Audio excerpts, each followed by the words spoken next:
네, 그러면 지금부터 탈석탄 재생에너지 확대 입법 촉구하는 서명운동 선포 기자회견을 시작하겠습니다. 오늘 공동 주최자로 국회의원 박지혜님, 전국시민발전협동조합 비상행동, 서울시민발전협동조합 연합회, 경기시민발전협동조합 협의회, 인천시민발전협동조합 네트워크가 함께 하고 있습니다. 네, 그러면 여는 말씀으로부터 시작하도록 하겠습니다. 박지혜 국회의원님의 여는 말씀 듣도록 하겠습니다. 예, 안녕하십니까. 더불어민주당 의정부갑 국회의원 박지혜입니다. 오늘 저희가 중요한 기자회견을 진행하는데요. 많이 참여해 주셔서 감사드리고요. 준비한 말씀 드려보도록 하겠습니다. 기후위기 대응의 골든타임, 지구 평균기온 상승폭을 1.5도씨 이내로 제한할 수 있는 시간이 점점 줄어들고 있습니다. 22대 국회의 역할, 책임이 너무나 막중합니다.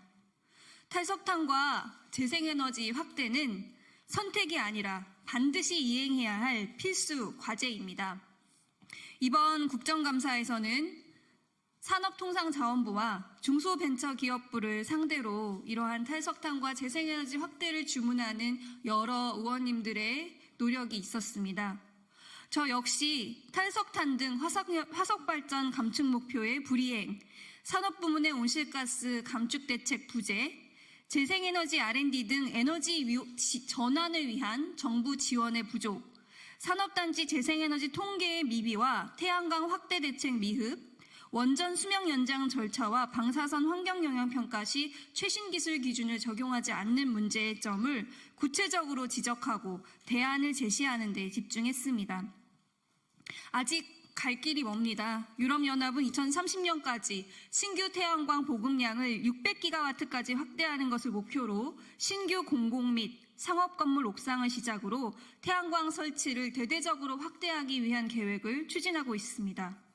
반면에 우리나라는 신규 태양광 보급 목표 제대로 이행되지 않고 있습니다. 한때 5기가와트를 넘봤던 태양광 보급 용량이 올해는 제가 점검해 보니까 2기가와트도 안 될 것이다 라는 비관적인 예측이 나오고 있습니다.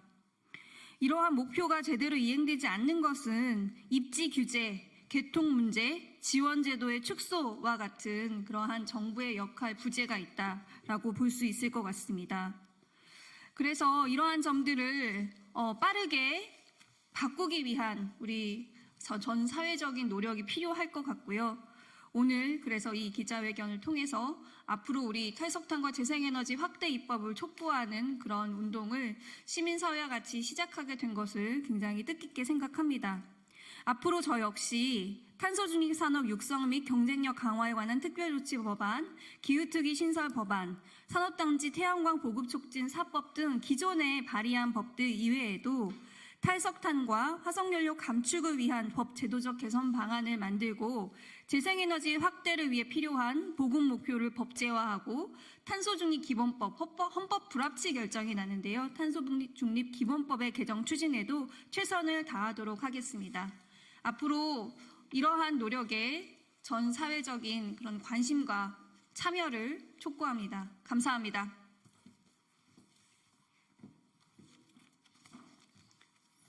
네, 다음은 시민발전 2종 협동조합 연합회의 이창수 회장님의 여는 말씀 듣겠습니다. 네, 시민발전 2종 협동조합 연합회 회장 이창수입니다. 우리 기업들이 지금 해외로 자꾸 나가려고 하고 있습니다. 아리백이 안 돼서겠죠. 또 재생에너지 보급이 안 되니 탄소 국경세도 부담이 될 테고요.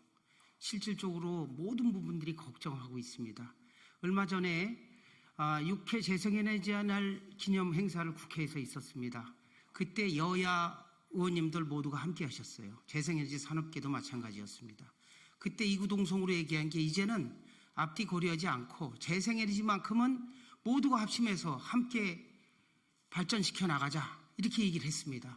그럼 그에 따른 후속 조치로 입법 부분들이 필요하고 정부 정책이 필요합니다. 지금 정책은 그동안엔 거꾸로 왔습니다. 이제는 다시 바로 되돌려서 정말 온 국민이 합심해서 재생에너지 보급에 열심히 노력하고 그것이 우리 경제에 실제 밑받침이 될 수 있도록 해나갔으면 좋겠습니다. 감사합니다. 네, 다음은 촉구 발언으로 세 분의 발언을 하도록 하겠는데요. 먼저 탈석탄법 제정하자라고 하는 제목으로 한살림 햇빛발전협동조합의 이명희 이사장님 발언이 있겠습니다.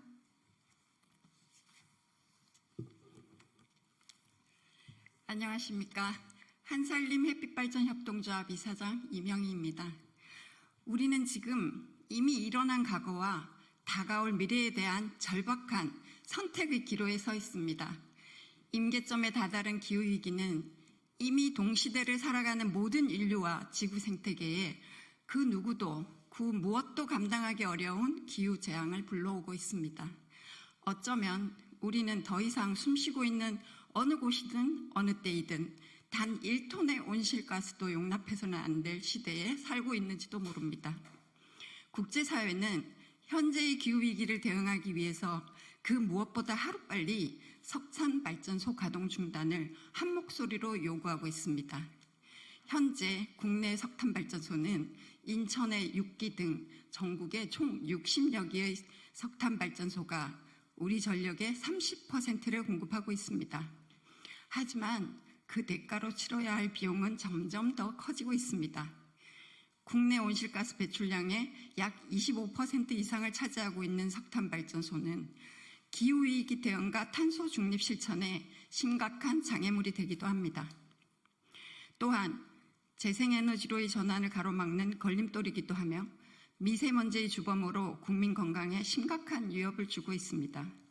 최근 대규모 석탄발전 원조국인 영국마저도 142년 만에 석탄발전 가동을 완전히 멈췄습니다. 기후위기 대응과 아리백이라는 새로운 국제무역 기준이 대두되면서 현실화되는 무역 장벽을 헤쳐나가기 위한 결단일 것입니다. 또한 지속가능한 사회를 위해 화석연료에 기반한 에너지의 과잉과 독점, 불평등에서 벗어나 재생에너지를 통해 인간과 자연이 지속가능하게 공존할 수 있도록 지구의 생태적 한계를 지키며 너와 우리의 존엄성을 모두 서로 지키는 공동체의 존속을 위한 결정일 것입니다. 지금이야말로 석탄 발전의 조기 퇴출과 재생에너지로의 전환이 필요한 때입니다. 이를 위해서는 국회가 나서서 탈석탄법을 서둘러 입법해야 합니다. 탈석탄법 제정 과정에서 그 누구도 피해를 입지 않는 정의로운 전환이 될 수 있도록 제대로 법을 만들어 주실 것을 여야를 넘어 국회에 요청드립니다. 우리 전국 시민발전협동조합이 앞장서서 함께하겠습니다. 감사합니다. 네, 다음은 재생에너지 목표를 법제화하자라고 하는 제목으로 강서 양천 시민햇빛발전 협동조합의 정은주 이사장님께서 발언해 주시겠습니다.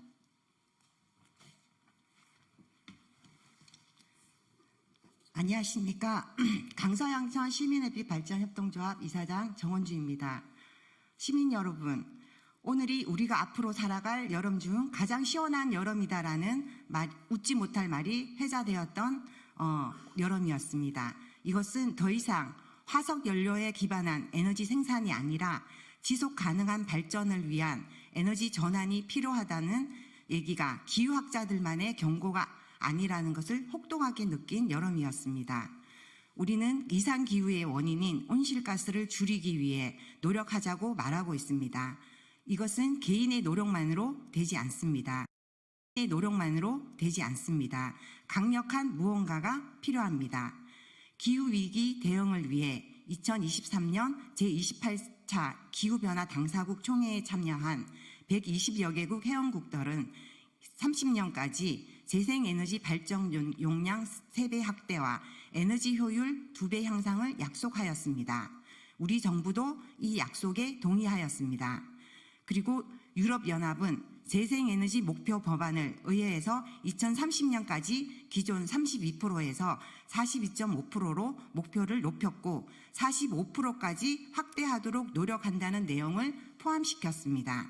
주요 수단으로 국가별 재생에너지 촉진 구역을 정하고 신규 단지 인허가 시 1년 내 완료, 그 외 지역에서는 2년 내 인허가 완료, 재생에너지 최종 소비 비중을 2배로 향상시키기 위해 연간 풍력, 태양광 시장이 2배에서 3배 확대하는 법안을 마련하는 등 재생에너지 확대에 사활을 걸고 있습니다. 하지만 우리나라는 재생에너지 발전량을 기존 30%에서 21.6%로 하향 조정했음에도 현실은 8%대에 머물고 있지 않습니다. 세계 평균 30%인 것을 감안하면 정말 부끄러운 수치지 않을 수 없습니다. 우리 정부는 과연 재생에너지 확대 및 온실가스 감축에 대한 의지가 있는지 묻고 싶습니다. 우리도 재생에너지 확대 목표를 30% 이상으로 확대하는 법제화를 이루어내어야 합니다.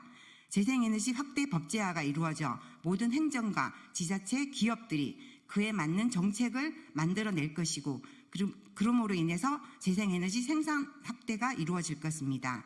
재생에너지 확대는 말뿐이고 그에 따른 행정정책이 뒤따르지 않는 지금의 상황은 오히려 늦었고 그 결과가 우리에게 어떤 참담함으로 다가올지 두렵습니다. 늦었지만 우리 정부의 적극적이고 강력한 의지와 국민의 의지가 함께한다면 짧은 시간 안에 우리가 이룬 경제성장만큼이나 재생에너지 확대 부분에서도 우리의 기적을 만들 수 있을 것이라 생각합니다. 존경하는 국회의원님과 국민들에게 호소합니다. 탈석탄 재생에너지 목표 확대법 제정을 강력히 촉구합니다. 감사합니다. 네, 재생에너지 확대를 위해서는 개통 접속 그리고 우선 구매를 의무화해야 합니다. 경기 시민발전협동조합협의회의 안명균 회장님의 발언이 있겠습니다. 예, 경기 시민발전협동조합협의회 회장 안명균입니다. 아까 박재 의원께서도 말씀하셨지만 올해 2기가도 안 되는 신재생에너지 설비 암울한 현실입니다. 이유가 있습니다. 개통 연계를 차단하고 어렵게 하고 있습니다. 내일 11월 1일부터는 2016년 박근혜 정부에서부터 시행되던 1메가 이하 소규모 신재생에너지 개통 접속 보장 제도가 폐지됩니다. 올해 9월 1일부터는 2032년까지 신규 신재생에너지 발전시설 허가가 광주와 전라남북도, 제주, 강원도에서 불가능해졌습니다. 올해 1월 1일부터는 100kW 이상 신규 발전시설의 개통연계 차단시설 설치를 의무화시키고 설치 비용을 소규모 발전사업자에게 강제 부과하고 있습니다. 이런 어려움 속에서 문제들이 발생할 수밖에 없습니다. 현재 전국에 설치된 1메가 이하 소규모 태양광은 전체 태양광 중 80%를 차지합니다. 대부분입니다. 향후 기업 아리백 실현의 핵심인 산업단지 태양광 설치 시 이 용량도 1메가 이하 소규모 태양광이 대부분일 것입니다. 신재생에너지 투자는 비용 증가로 위축될 것입니다. 현재 한국의 신재생에너지 설비 신규 설치는 매년 줄어들고 있는 것이 현실입니다. 한전은 자신의 의무인 전력개통 안정성 확보를 방기하고 그 부담을 소규모 재생에너지 사업자에게 전가하고 있습니다. 역으로 기존 석탄화력 중심의 전력개통을 유지하면서 기후위기에 역행하는 정책들을 획책하고 있습니다.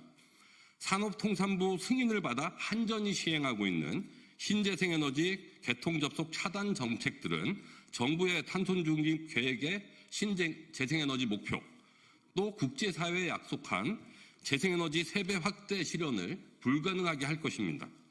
이 문제를 해결하기 위해서는 기후위기 극복을 위한 재생에너지 개통 연계 의무화 법 제정이 필요합니다. 탄소중립 실현을 위해서 국회에서 적극 나서서 법을 제정해 주실 것을 촉구합니다. 네, 이런 바람을 모아서 그 기자회견문을 낭독하도록 하겠습니다. 둥근 햇빛발전협동조합의 송원근 이사장님께서 기자회견문을 낭독해 주시겠습니다.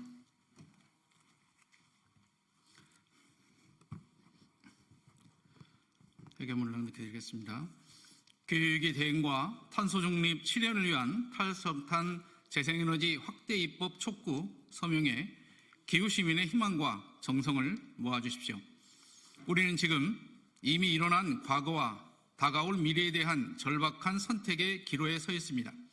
임계점에 다다른 기후위기는 이미 동시대를 살아가는 어느 누구도 어느 곳에서도 감당하기 어려운 기후재난을 일으키고 있으며 시시각각 더 크고 더 강력하며 더 견디기 힘든 재앙을 예고하고 있습니다. 국제사회와 우리 정부는 기후위기를 대응하기 위해서 파리협정과 탄소중립 기본법을 통해 2030년까지 온실가스를 40% 이상 감축하기로 약속했습니다. 이를 지키기 위해서는 재생에너지 발전 용량을 3배 이상 늘리고 에너지 효율을 2배 이상 향상시키며 석탄 발전의 조기 퇴출 등의 과감한 전환이 필요합니다. 하지만 우리나라 재생에너지 발전량 비중은 2023년 기준 약 9%로 OECD 국가 중 최하위권이며 그 목표와 계획마저도 후퇴시키고 있습니다. 또한 가장 많은 온실가스를 배출하는 석탄 발전소의 가동 중단 시점도 정하지 못하고 있습니다. 탈석탄과 재생에너지 확대는 기후위기 대응과 탄소중립 지름길이며 알리백이라는 새로운 국제무역기준이 대두되는 현실에서 우리가 선택할 수 있는 최선의 대안입니다. 최근 대규모 석탄 발전 원조국인 영국마저도 142년 만에 가동을 멈췄습니다. 국민 누구나가 에너지 전환의 주체가 되도록 재생에너지 목표와 확대를 법제화해야 합니다. 시민주도와 참여로 성장한 재생에너지 생산과 이용을 막는 출력 제어 최소화 개통포화 해소 대책과 1메가와트 이하 소규모 신재생에너지 개통 접속 보장제의 종료 등의 찬물을 끼얹는 조치는 마땅히 철회되어야 합니다. 탈석탄 재생에너지 확대 입법 촉구 서명 참여로 당신의 용기와 응원을 보여주시길 희망합니다. 우리의 요구 1. 정부와 국회는 기후위기 대응과 탄소중립 실현을 위해 탈석탄법과 재생에너지 목표와 확대를 명시한 법을 즉각 제정하라. 2. 정부와 국회는 재생에너지 생산, 이용, 참여자의 확대를 위한 재생에너지 개통 접속 우선 구매 의무화법을 마련하고 출력 제어 최소화, 개통포화 해소 대책과 1메가와트 이하 소규모 신재생에너지 개통 접속 보장제의 종료 등의 부당한 조치를 즉각 철회하라. 3. 정부와 국회는 누구나 재생에너지를 생산, 이용할 수 있도록 시민 기본권을 보장하라. 2024년 10월 31일 전국 시민발전협동조합 비상행동, 서울시민발전협동조합 연합회, 경기 시민발전협동조합 협의회, 인천 시민발전협동조합 네트워크. 감사합니다. 네, 시간이 되어서 탈석탄 재생에너지 확대 입법 촉구 서명운동 선포 기자회견을 마치겠습니다. 감사합니다.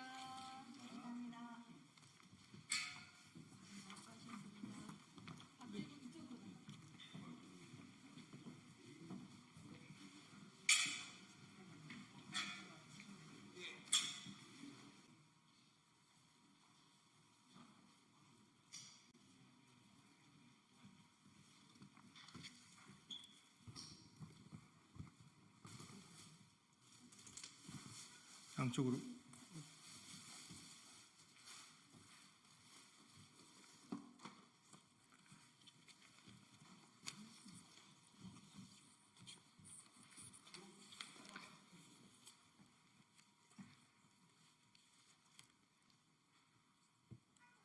네, 안녕하세요. 지금부터 목퇴 행각 근절 대책 규제 법안 마련과 경남 지역 경영 정상화 촉구를 하는 기자회견을 진행하도록 하겠습니다.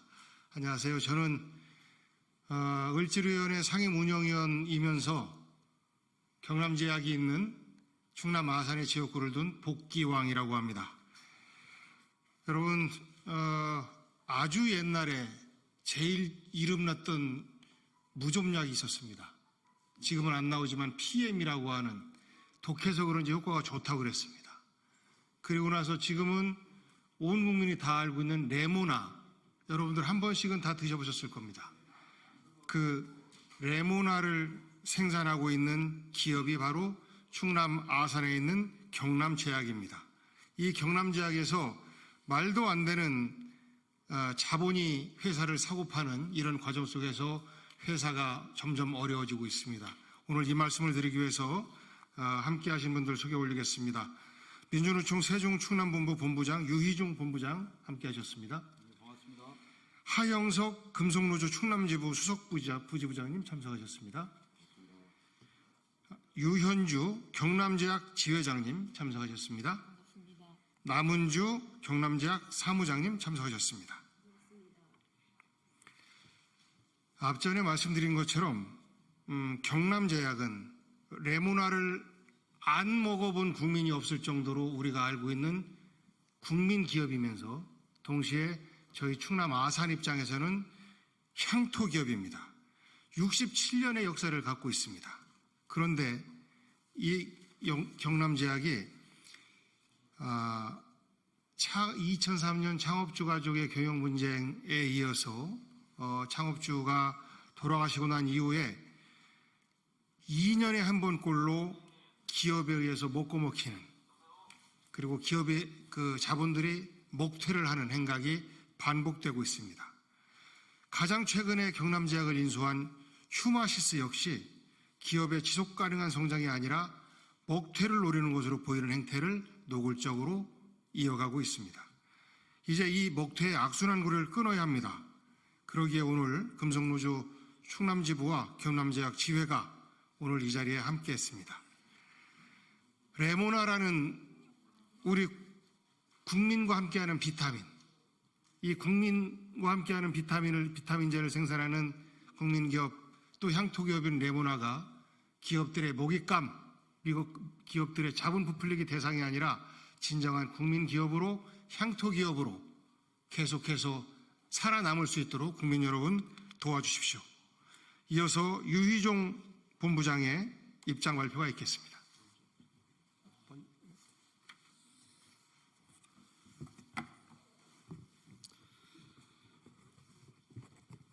예, 반갑습니다. 민주노총 세종충남본부장 유희종입니다. 기자회견문에도 나와 있지만은 경남제약은 충남 아산에 위치한 향토기업입니다. 앞서 북계왕 의원님 설명해드렸다시피 광고에도 굉장히 많이 나오는 네모나를 생산하는 회사입니다. 그런데 지난 20여 년 기업 인수합병 과정에서 노동자들은 굉장한 고통을 당했고 또 인수한 기업들은 회사의 자본을 빼나가는 이런 악순환이 지금 지속되고 있습니다. 비단 경남제약만의 문제는 아닌 것입니다. 건실한 알짜 기업을 인수하고 그 과정에서 인력을 구조조정하고 노동조합을 탄압하는 이런 행위들이 끊임없이 지금 지속되고 있습니다. 그 이후에 먹튀 행각을 벌이는 이 기업들이 지속적으로 일어나고 있습니다. 경남제약 같은 경우는 지난 2007년, 8년 새로 인수된 기업이 용역 깡패까지 회사에 투입을 시켜서 모두 여성들로만 이루어진 우리 경남제약 지회 여성조합원들에게 폭력을 가하고 탄압을 했던 그런 역사도 있습니다. 과거 1998년 IMF 이후에 다들 아시다시피 해외에 먹튀 자본이 국내에 들어와 가지고 국내 건실한 기업들을 다 망가뜨려 놨습니다. 그런데 어느 순간부터 이제는 국내에 M&A를 사칭하는 기업 사냥꾼 기업들이 똑같은 행태들을 이어나가고 있습니다. 결국 기업 사냥꾼들은 건실한 기업을 인수해서 돈만 빼먹고 회사를 쭉쟁이로 남기는 이런 과정들을 반복하고 있습니다. 이 과정에서 노동자들은 또 어쩔 수 없이 실업자 신세로 전락하게 됩니다. 이것은 또 우리 사회에 악영향을 미칠 수밖에 없다고 저는 생각됩니다. 그래서 오늘 이렇게 국회에 와서 국회의원님들께 간절하게 부탁을 드리려고 이 자리에 섰습니다. 국회에서 이러한 기업 사냥꾼들의 무자비한 행태를 막을 수 있는 법률을 제정해 주시고 두 번 다시는 우리 사회에서 이런 기업 사냥꾼들이 활개치지 못하게 우리가 모두 좀 고민하고 앞으로 이런 것들을 막을 수 있는 방안들을 같이 노력했으면 좋을 것 같다고 저는 생각됩니다. 예, 이상입니다. 고맙습니다. 다음으로 금속노조 충남지부 수석 부지부장을 맡고 있는 하영석 부지부장의 입장 발표가 있겠습니다. 예, 기자님들 반갑습니다. 저희는 오늘 이 자리에 선 것은 정말 절실한 마음으로 이 자리에 섰습니다. 저는 금속노조 사업장에 이렇게 기업 사냥꾼에 의해서 얼마나 회사가 부실해지고 또 노동자들, 아니 종업원들이 길거리에 내몰렸는지 좀 말씀드리고 정말 특단의 대책이 좀 필요할 것 같습니다. 그걸 주문하기 위해서 이 자리에 섰습니다. 경남제약 이야기를 안 할 수가 없습니다. 매각 역사만 20년입니다. 인수하면서 들어오는 업체마다 노동조합과 협상을 통해서 정말 기업 가치 높이겠다, 직원들 복지 높이겠다, 이런 이야기들을 합니다. 그런데 실상 그들이 한 행태는 자기들이 투자한 자본의 단기간에 몇 배를 빼서 다시 또 재매각을 합니다. 이런 과정이 20년입니다. 과연 이렇게 회사를 부실하게 만들고 그 기업을 또 팔아서 다시 인수하는 업체가 정상적으로 기업을 운영하기 위해서 부실한 기업을 인수할 수 있을까요? 결국 또다시 인수하는 업체는 똑같이 그러한 작업들을 반복하면서 소규모의 대주주 이익만을 위해서 회사를 부실화시킵니다. 간단하게 말씀드리겠습니다. 인수하면서 하는 첫 번째가 감자, 유상증자, 그리고 전환사채를 발행합니다. 그러면서 자본을 만들어요. 이 사람들이 이러한 행태들을 하면서 신고하는 것은 운영자금과 시설자금으로 신고를 합니다. 그런데 경남제약에서 20년 동안 과연 시설 투자가 이루어졌는지 저희는 현장에서 확인하고 있습니다. 전혀 시설 투자는 이루어지지 않고 있습니다. 겉모습만, 껍데기만 이렇게 바꾸는, 비용도 얼마 들지 않는 이런 내용들만 진행하고 있습니다. 과연 그렇게 만든 자금이 어디로 갔을까요? 또 한 가지 방법이 있습니다. 경남제약은 제약회사입니다. 국민들의 건강을 위해서 기업이 사회적 책무를 가져야 되는 기업입니다. 그런데 인수하는 업체마다 경영에는 관심이 별로 없습니다. 왜? 자기들 투자한 자본을 단기간에 빼야 되기 때문에. 전혀 제약업과 상관없는데 투자를 합니다. 그리고 그 기업이, 투자한 기업이 제대로 운영되는 기업이 없었습니다.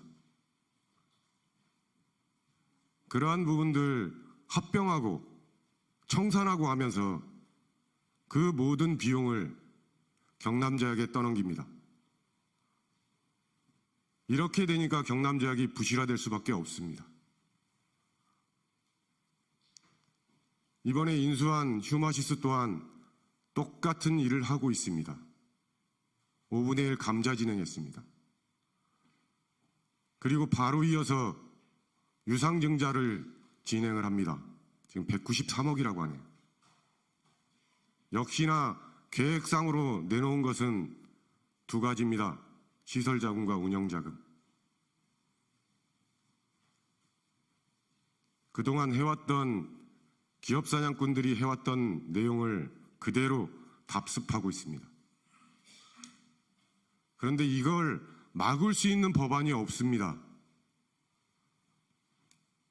저희도 금융감독원에 진정을 하고 조사해달라 요청도 했고요. 그럼 과연 이걸 누가 어떻게 막아야 되겠습니까? 자본시장법으로, 우리나라 상법으로 과연 이걸 규제할 수 있는지 현재로서는 저희가 판단했을 때는 없습니다. 경남제약의 문제만은 아닙니다. 금속노조 사업장 내에도 정말 건실한 기업들, 기술력 있는 기업들, 이런 기업들을 M&A를 통해서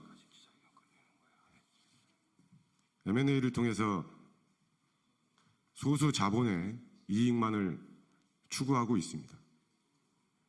그래서 경남제약지회가 이렇게 투쟁을 하면서 이 자리에 나섰습니다. 이제는 정말 이 문제가 심각하게 바라보고 있는 의원님들과 또 노동자들이 함께 규제 법안 반드시 만들어서 정말 기업이 사회적 책무를 다할 수 있는 그런 대한민국을 만들고 싶어서 이 자리에 섰습니다. 감사합니다.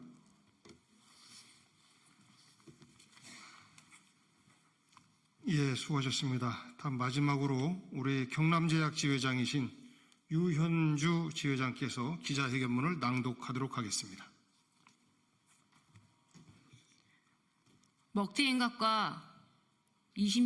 매각과 먹튀행각의 20년의 역사, 경남제약 노동자들은 이제 끊고 싶습니다. 레모나 국민기업 경남제약이 망가지고 있습니다. 경남제약은 대한민국 국민 누구나 알고 있는 레모나로 유명합니다. 하지만 67년 향토기업 경남제약은 먹튀와 매각의 상처로 굴곡이 많은 기업입니다. 2003년부터 최대 주주가 8번이나 바뀌었지만 정상적인 경영을 하지 않았습니다. 되려 2년에서 3년에 한 번씩 인수자금이 2배 이상의 금액을 빼먹고 나갔습니다.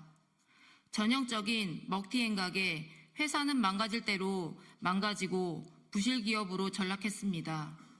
TV 광고에서 보는 것과 달리 레모나, 경남제약 미래 전망은 항상 불투명합니다. 경남제약 전 직원들은 신속한 경영 정상화를 원합니다. 20년의 역사가 다시 반복되고 있습니다. 올해 5월 경남제약은 휴마시스에 또 매각되었습니다.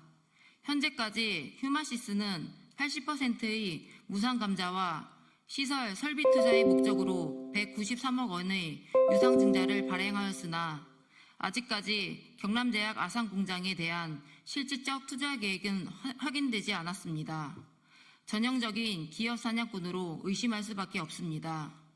전국금속노동조합 조합원으로 구성된 경남제약 지회는 경남제약 김병진 회장과 인수사 휴마시스에게 매각 이후의 계획과 전망에 대해 노동자들의 대표기구로서 교섭을 요청하였습니다. 하지만 경영진들은 묵묵무답이었습니다. 노동자들은 기업에 투자하고 애정과 진정성을 담아 기업 구성원들과 함께 경남제약이 건실한 기업으로 거듭나기를 원합니다. 다시는 경남제약과 같은 사례가 없어야 합니다. 경남제약 노동자들은 20년의 매각과 먹튀의 역사가 근절되기를 희망하고 다른 중소기업 사업장에서 다시는 이런 일이 벌어지지 않기를 기대합니다. 현재 우리나라에 먹튀 자본을 규제할 수 있는 관련법 조항은 자본시장법과 상법 어디에도 없음을 깨닫고 실망할 수밖에 없었습니다. 현재 우리나라 자본시장법은 기업 사냥꾼이 하루아침에 회사를 인수하여 단기간에 차익을 남기고 상장 폐지, 청산의 위기 등으로 노동자들의 삶을 불안으로 빠뜨리는 것을 방조하고 있습니다.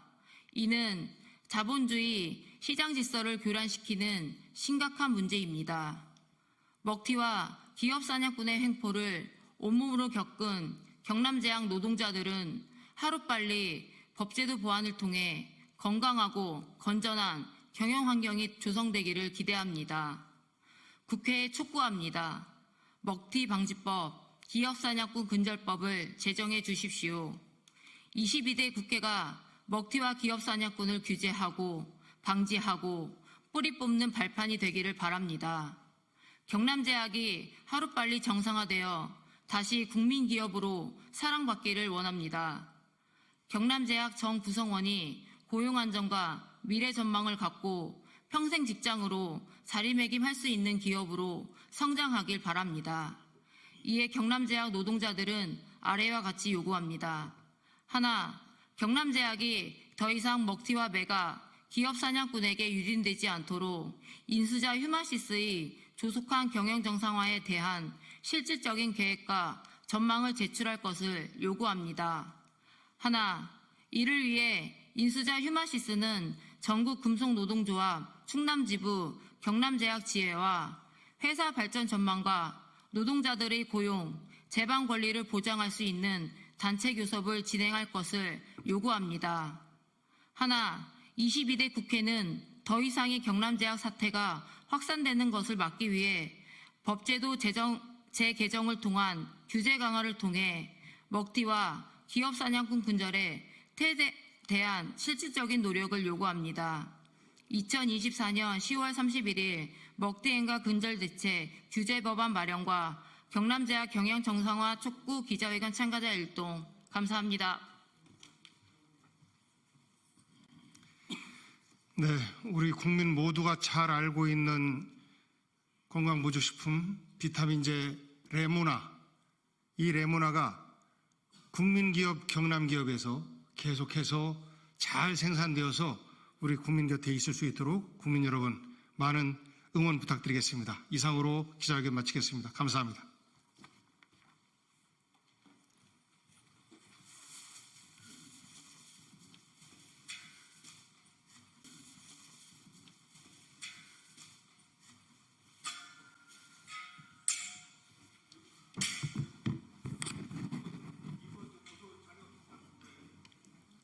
네. 신원호 비서관님 이것 좀.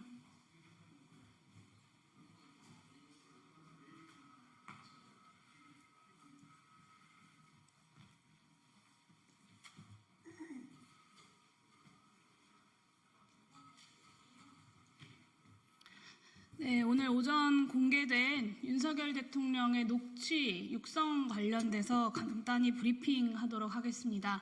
기본소득당 대표 용혜인입니다. 윤석열 대통령의 공천 개입 육성과 김건희 여사의 국정 개입 정황을 담고 있는 녹취가 오늘 세상에 공개됐습니다. 분명한 선거법 위반이자 국정농단입니다. 윤석열 검사는 박근혜 대통령에게 징역 8년을 구형했었습니다.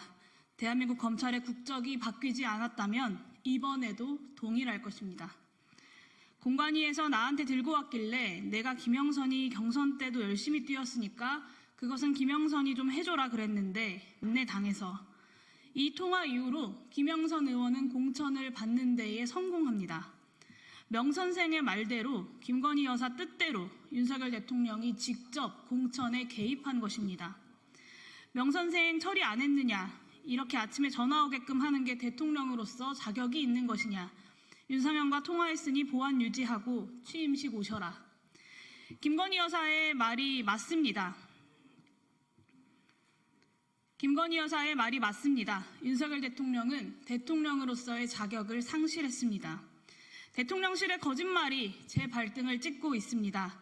탄핵의 사유들이 차곡차곡 쌓여서 이제 넘칠 지경입니다.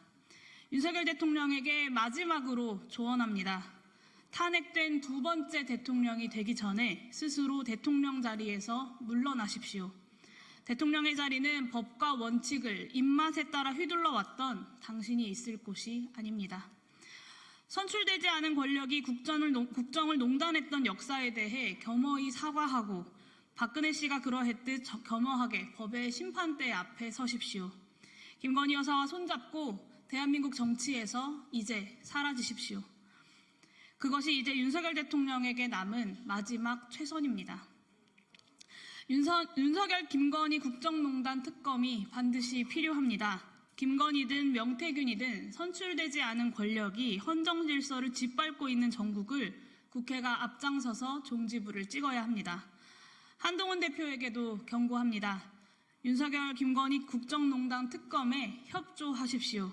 그것만이 한동훈 대표가 윤석열 대통령과 함께 몰락하지 않고 국민께 보답할 수 있는 유일한 길입니다. 이것으로 브리핑 마치도록 하겠습니다. 네.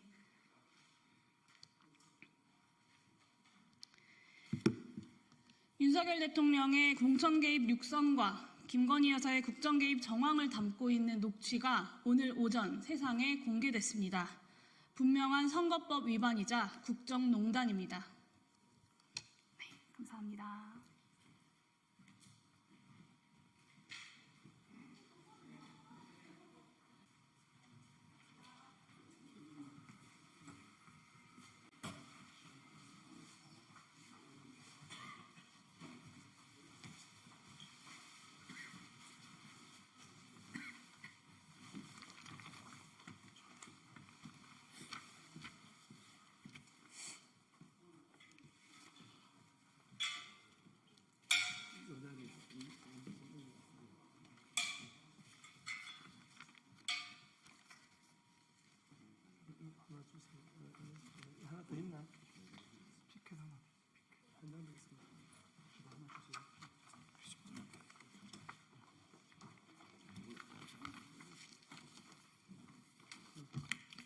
네, 안녕하십니까. 전국 공무원 노동조합 부위원장 김길중입니다. 국가직 공무원 차별 철폐 기자회견 시작하겠습니다. 먼저 참석자 소개부터 해드리겠습니다. 진보당 윤종호 국회의원님, 전국 공무원 노동조합 김정수 부위원장, 김태성 사무처장, 중앙행정기관본부 이상국 본부장, 소방본부 권영각 본부장, 국회본부 김태균 본부장, 대학본부 양주용 본부장, 법원본부 복소연 사무처장입니다. 먼저 진보당 윤종호 의원의 연설이 있겠습니다. 네, 반갑습니다. 진보당 원내대표를 맡고 있는 울산 북구의 윤종호 의원입니다. 대한민국 공무원은 한강의 기적을 가능케 했고 한때 우리 젊은 청년들은 공무원이 되는 것이 희망인 때가 있었습니다. 하지만 지금은 공무원에 대한 기대도 낮아지고 열악한 근무 조건으로 인해 떠나는 공무원도 늘어나는 추세입니다. 5년차 미만의 저연차 공무원 퇴직자 비율이 전체 퇴직자의 23.7%에 이르고 있습니다. 2023년에만 13,566명의 5년 미만 저연차 공무원이 퇴직을 했습니다. 몇 년 전부터 저연차 공무원들 사이에 도는 말 중에 탈출이 신흥순이라고 이야기합니다. 똑똑한 사람이 먼저 탈출해서 다른 일을 찾는다는 자주 섞인 말까지 나오는 실정입니다. 이런 상황에서 국가직 공무원이 지방직 공무원보다 차별받고 있다는 것은 용인하기 힘듭니다. 국가직 공무원이 지방직 공무원보다 복지 포인트와 특급 매식비를 적게 받을 합리적 이유가 없습니다. 그렇다고 지방직 공무원이 충분히 대우받고 있다고 생각하지도 않습니다. 하지만 이유 없이 적게 받는 후생 복리, 불합리한 차별이며 국가직 공무원들의 사기를 떨어뜨리는 것입니다. 국가직 공무원의 복지 포인트와 특급 매식비를 지방직 공무원과 같은 수준으로 인상해야 합니다.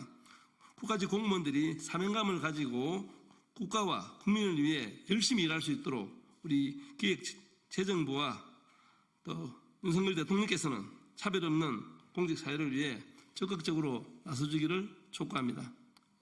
감사합니다. 다음으로 김정수 부위원장의 여는 발언이 있겠습니다.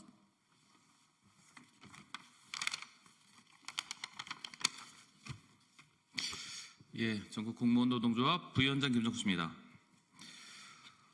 지금 공무원의 사회적, 경제적 지위는 계속해서 줄어들고 있습니다.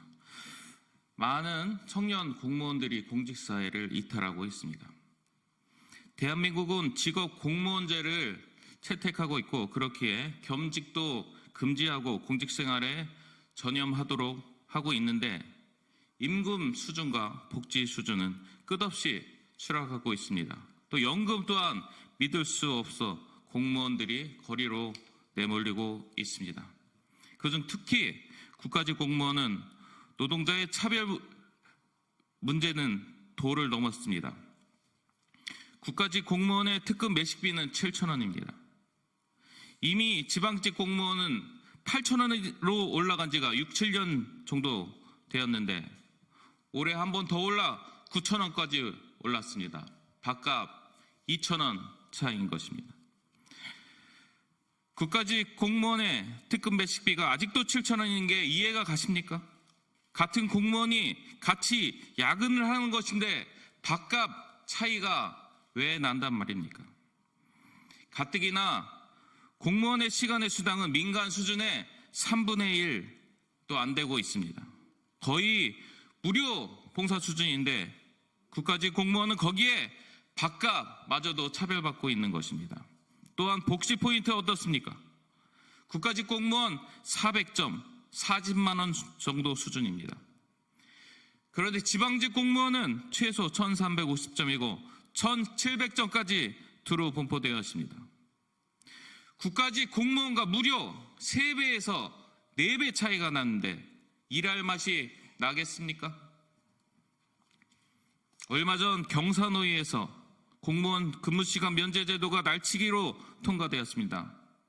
결정된 사항은 민간 수준의 50%도 안 되는 참혹한 결과입니다. 그런데 국가직 공무원은 이마저도 지방직에 비해서 차별받았습니다. 시군 단위인 지방직에 비해 국가직은 전국 단위입니다. 근무시간 면제 제도를 대기업 노조처럼 그대로 적용하여 전국 단위인 국가직 공무원들을 하나로 통으로 묶어서 지방직 공무원들에 비해 근무시간, 조합원들에 비해 근무시간 면제를 거의 받지 못해 가뜩이나 차별받고 있는데 이것을 해소할 수 있는 노동조합 활동도 제대로 하지 못하게 하고 있는 실정입니다. 이게 대한민국이 공무원을 대하는 자세입니까? 공무원 중에서도 특히 국가직 공무원은 인사차별, 수당차별, 노조활동차별, 밥값차별, 각종 차별로 얼룩진 마당에 도대체 어떤 자세로 국민들을 위해 봉사하란 말입니까? 더 이상 물러날 수 없습니다. 전국 공무원 노동조합은 국가직 공무원들의 차별 해소를 위해 시봉한 조합원과 함께 끝까지 함께 투쟁할 것입니다. 감사합니다.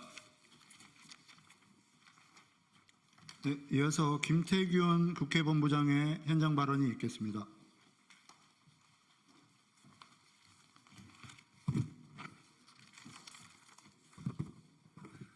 네, 안녕하십니까. 전국 공무원노동조합 국회본부장 김태균입니다. 공무원의 후생복지와 관련된 복심포인트와 특급 매식비의 단가 등이 국가직이나 지방직이냐 그 소속에 따라 지급액의 차이가 큽니다.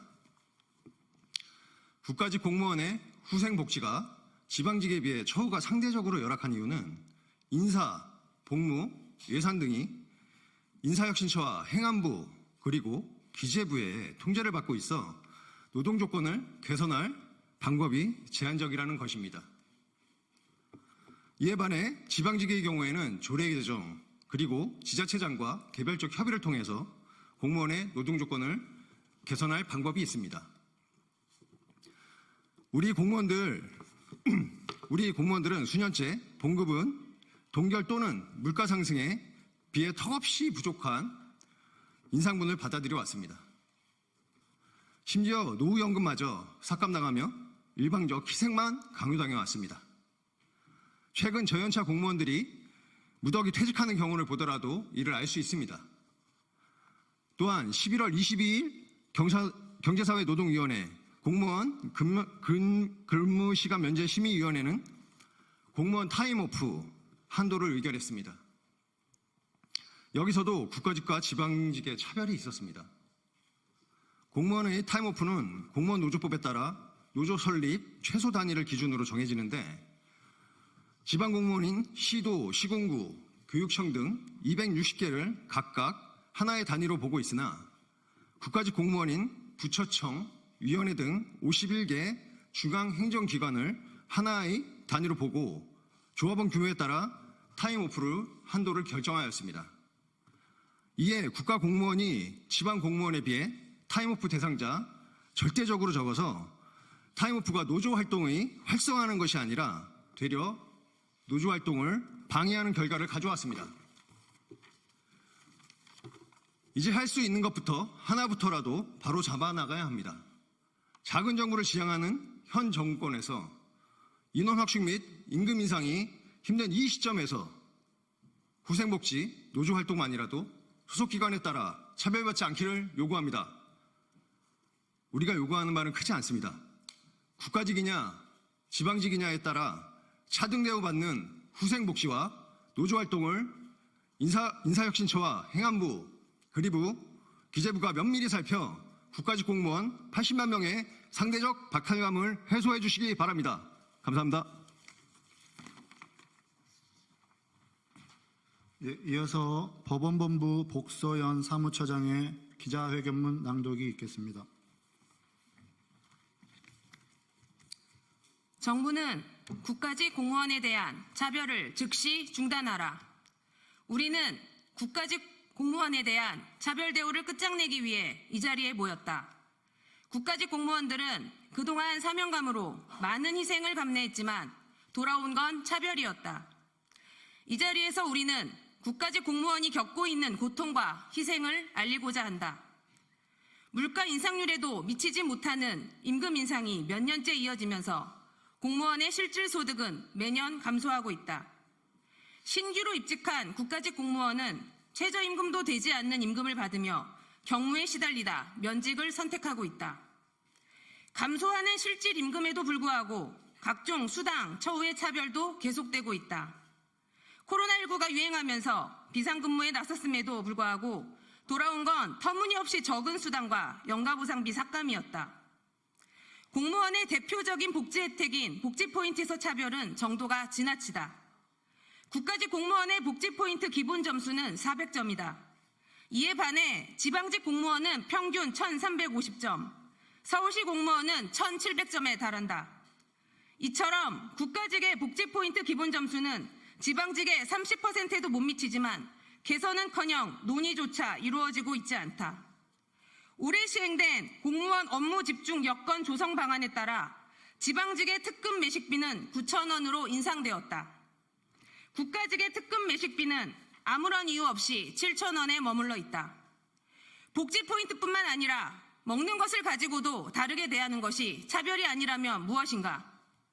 국가직 공무원에 대한 차별적인 대우는 근로의욕을 저하시킬 뿐 아니라 공정하고 정의로운 사회를 지향하는 대한민국의 근본 가치에도 어긋난다. 국가직에 대한 차별과 열악한 노동 조건은 공직사회의 분열과 위기를 낳고 국민의 피해로 이어질 수밖에 없다. 정부는 더 이상 외면하지 말라. 국가직 공무원에 대한 차별 철폐를 위해 전국 공무원 노동조합 직능본부 강화위원회는 다음의 사항을 강력하게 요구한다. 제가 뒤에 네 글자 하시면 함께 세 번 함께 해주시면 좋겠습니다. 하나, 정부는 국가직의 복지 포인트를 지방직과 동등한 수준으로 인상하라. 하나, 정부는 국가직의 특급 매식비를 1만 원으로 즉각 인상하라. 하나, 정부는 국가직과 지발 간의 차별 대우를 즉각 중단하라. 우리의 정당한 요구가 반영되지 않을 시 80만 국가직 공무원의 힘을 모아 공직사회의 분열과 위기를 초래하는 정부에 강력히 맞설 것이다. 2024년 10월 31일 전국 공무원 노동조합 직능본부 강화위원회.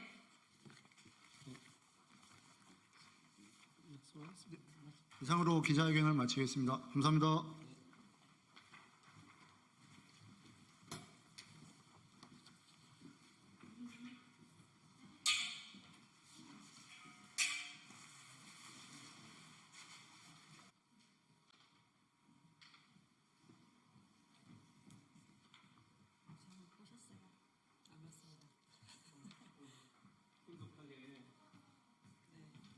윤석열 대통령 조금만 우리 한 분 더 오셔야 돼 갖고.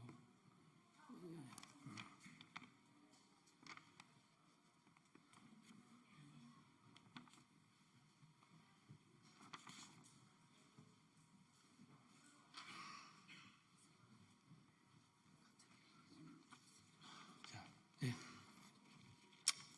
좀 더 붙으세요. 예, 반갑습니다. 진보당 원내대표를 맡고 있는 울산 북구의 윤종호 의원입니다. 윤석열 대통령의 명백한 탄핵 사유가 확인되었습니다.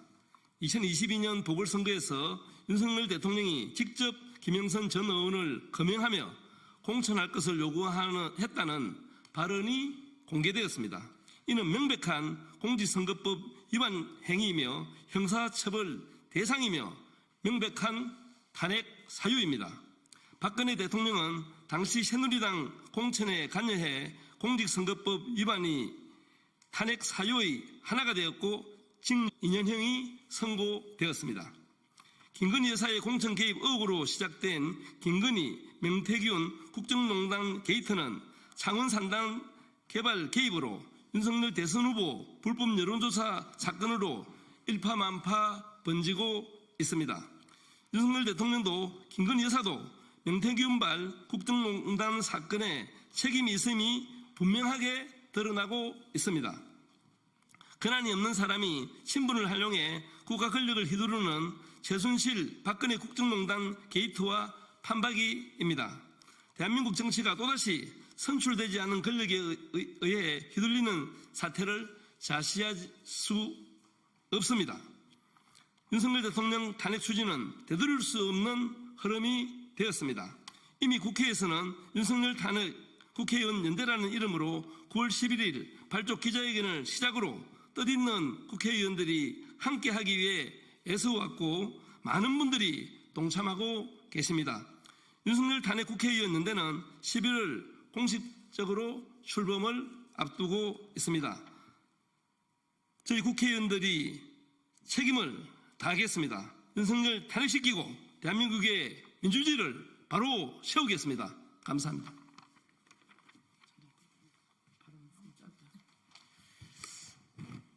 네, 진보당 원내부대표 전정덕입니다. 대통령 육성이 공개되었습니다.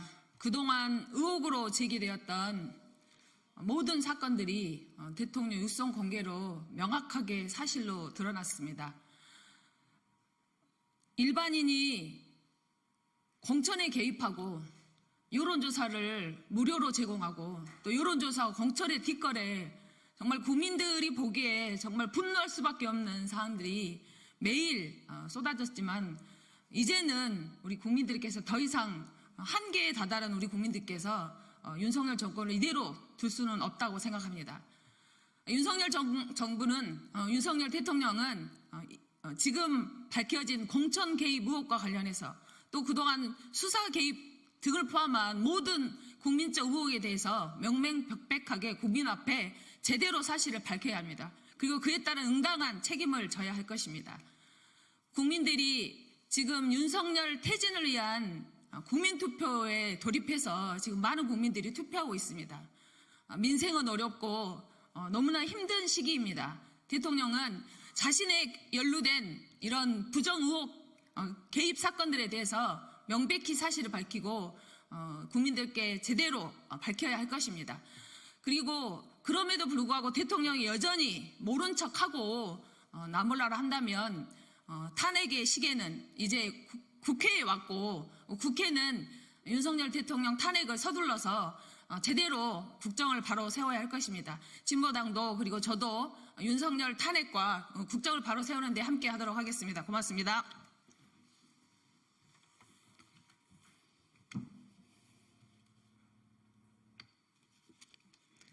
예, 진보당 원내대변인 정혜경입니다.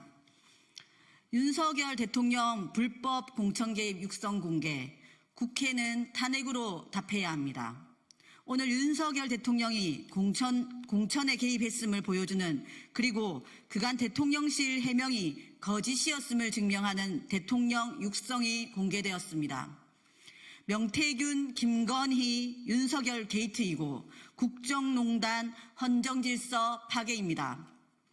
그동안 무수한 의혹들에 거짓과 공작으로 답해온 윤석열 대통령. 이런 대통령이 아직도 자리를 보존해야 할 명분이 무엇이 남았습니까? 이제 국회는 탄핵으로 답해야 합니다. 증인, 증거, 정황만이 아니라 대통령의 육성까지 드러났습니다. 탄핵 요건을 갖추고도 남습니다. 박근혜, 최순실 국정농단보다 더하면 더하지 부족함이 없습니다. 망가진 정부와 고통스러운 국민은 이미 윤석열 대통령 심판의 불길을 지폈습니다. 국회는 마땅히 탄핵 절차에 돌입해야 합니다. 이상입니다.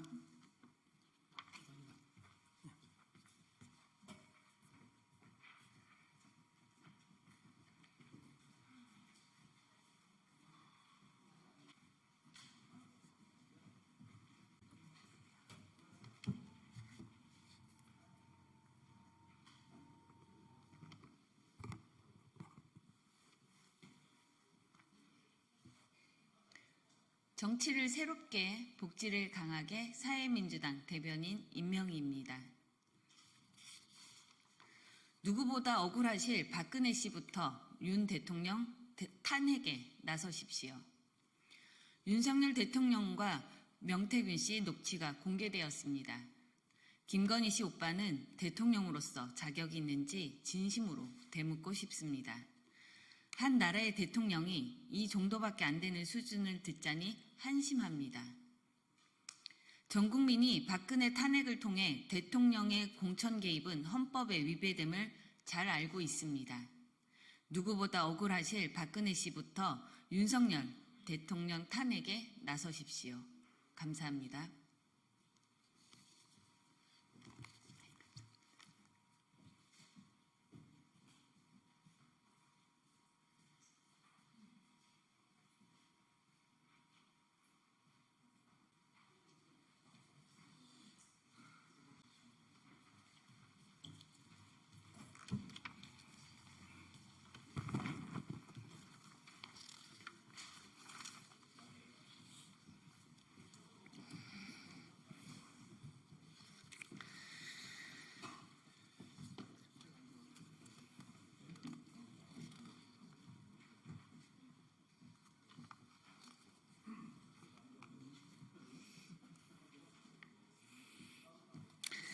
예, 5대 민생과 재결을 위한 을을 위한 국정감사를 마치고 보고드립니다.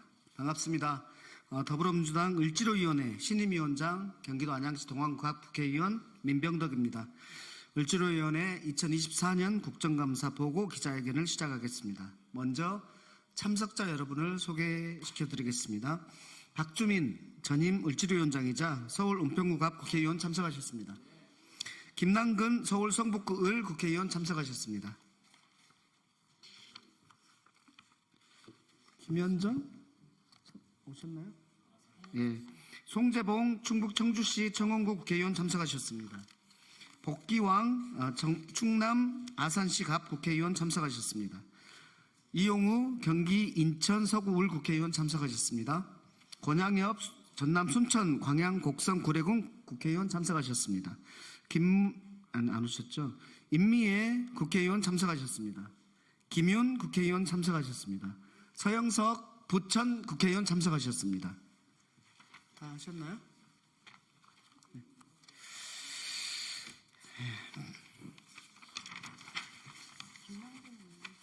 했어요. 네.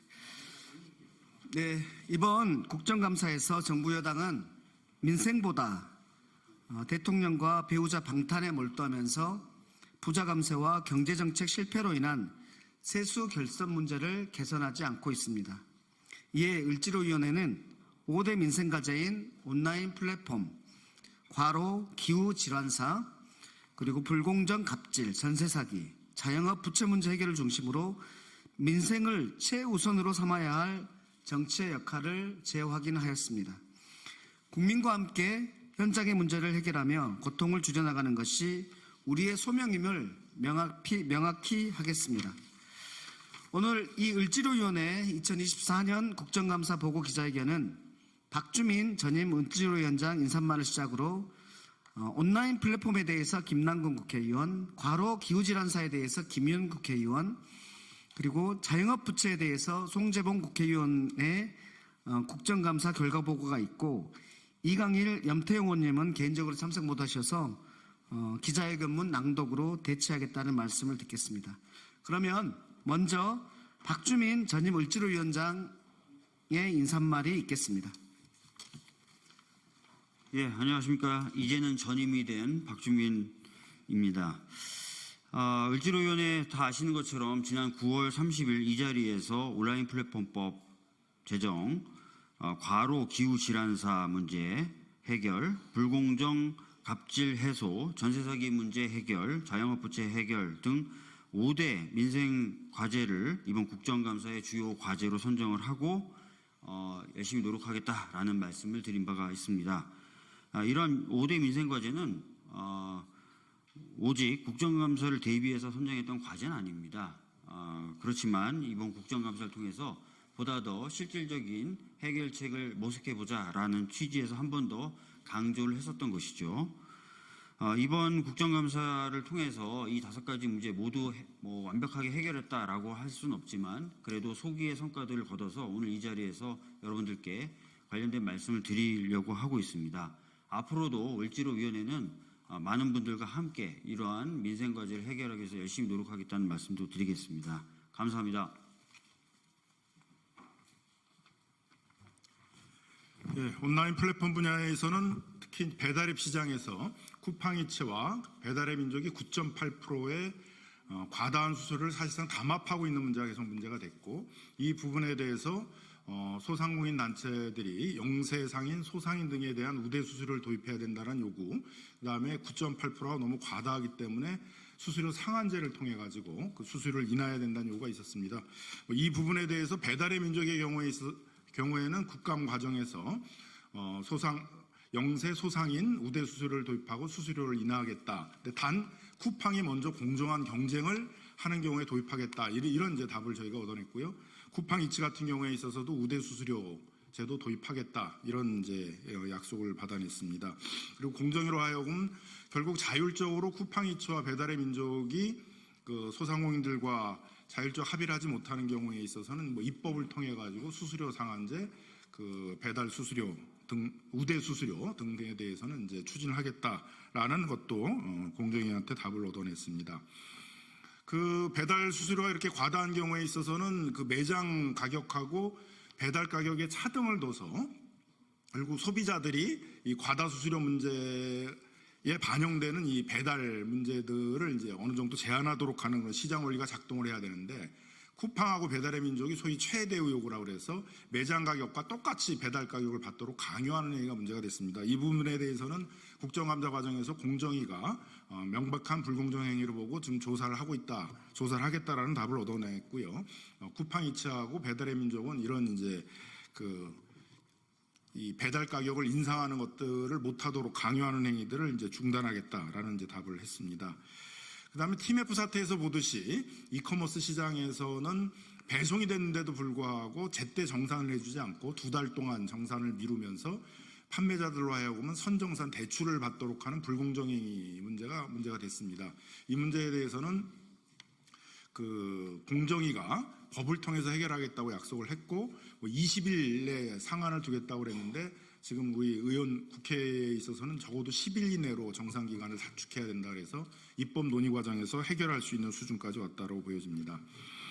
그다음 문제는 특히 쿠팡이츠의 경우에 있어서는 200개의 물품 중에서 단 한 개라도 배송을 지연하는 경우에는 그 배송 구역을 회수하는 클렌징이라는 이제 문제가 되고 있었습니다. 너무 과도한 배송 서비스 기준들을 정해가지고 쿠팡 기사들로 하여금 과로사를 유도하게 하는 그런 문제가 지적이 되었었는데 이 문제에 대해서도 쿠팡의 경우에 있어서는 이런 과도한 배송 서비스 기준들을 크게 완화하겠다라는 그런 답을 했고 10가지 약관 중에 6가지를 삭제하겠다는 그런 답을 얻어내게 되었습니다. 이와 같이 온라인 플랫폼과 관련해 가지고는 국감 과정에서 그 문제를 많이 일으켰던 쿠팡이나 배달의 민족이 좀 전향적으로 그런 배달앱 수수료 문제라든가 클렌징 문제라든가 정산 시기 문제들을 좀 바꾸겠다라는 그런 답을 얻어낸 측면도 있고 안이하게 계속 자율 규제만을 외치면서 입법적으로 이 문제를 해결하지 않으려고 했던 공정위로 하여금 문제를 이제 입법적으로 해결하겠다. 그다음에 공정위 조사를 계속 태만히 하고 있는 것들에 대해서 적극적인 행정 조사를 하겠다라는 답을 얻어낸 것들이 큰 성과였다고 생각합니다.